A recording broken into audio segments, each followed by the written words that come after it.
by Roshan.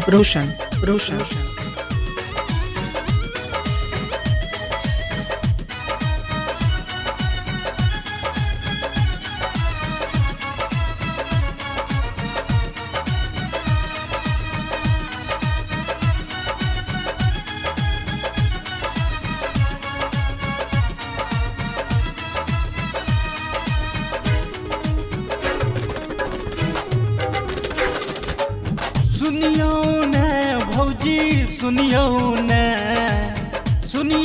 ने भौजी सुनियो ने ये कनी हमरो जोगार अब लगबू ने ये कनी हमरो जोगार अब लगबू ने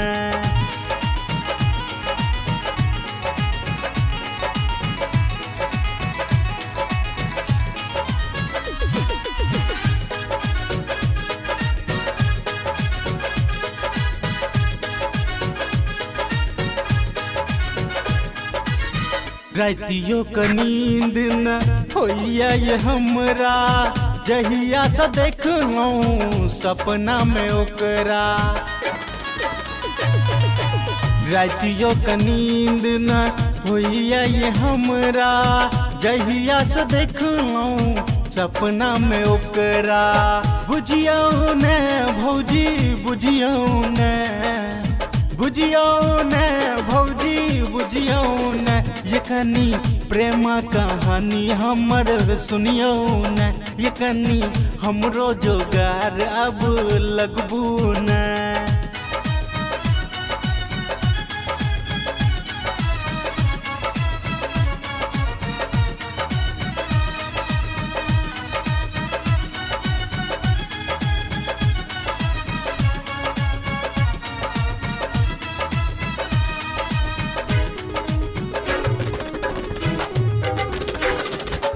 दिन रात ओकरे ये फेरा में रहै छी चांद सनक रूप ओकर आँखि में सजौने छी दिन रात ओकरे ये फेरा में रहै छी चांद सनक रूप ओकर आँखि में सजौने छी सुनियो ने भौजी सुनियो ने भौजी सुनियो ने ये हमर लव के स्टोरी आहा सुनियो ने ये हमर लव के स्टोरी आहा सुनियो ने